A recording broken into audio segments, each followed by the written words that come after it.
Gaung amandemen atau perubahan Undang-Undang Dasar 1945 kembali disuarakan, padahal sejak tahun 1999 sampai 2002 sudah 4 kali dilakukan perubahan terhadap Undang-Undang Dasar 1945.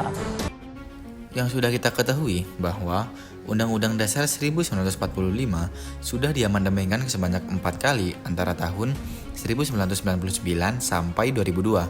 Perubahan itu terdapat pada sistem presidensial, pemilihan langsung, pembatasan masa jabatan, hingga munculnya lembaga-lembaga baru seperti DPD dan juga MK. Pada tahun 2021, muncul wacana amandemen kelima dengan isu beragam, dari penguatan GBHN, pembenahan kewenangan DPD, hingga ide untuk memperpanjang masa jabatan presiden. Dan dari titik inilah publik mulai waspada, apakah ini murni demi kebaikan atau demi kekuasaan saja.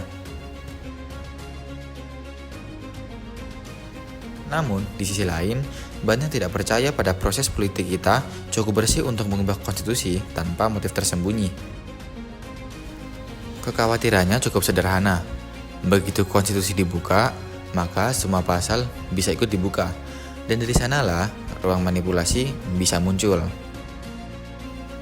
Selain itu, terlalu sering mengubah undang-undang dasar bisa membuat sistem hukum kehilangan kepastiannya.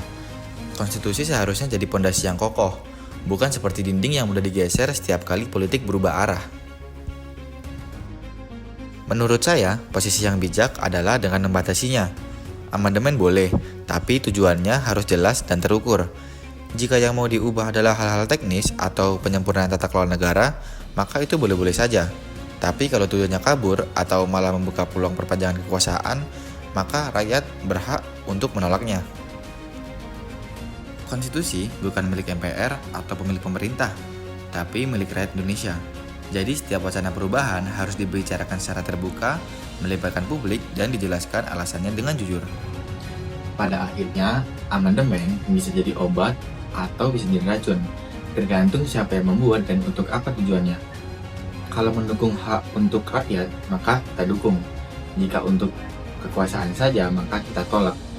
Tapi yang terpenting bukan ubah atau diubah, tapi bagaimana konstitusi itu agar bisa menjadi pelindung untuk diri kita sebagai rakyat dan bukan untuk memperdaya rakyat.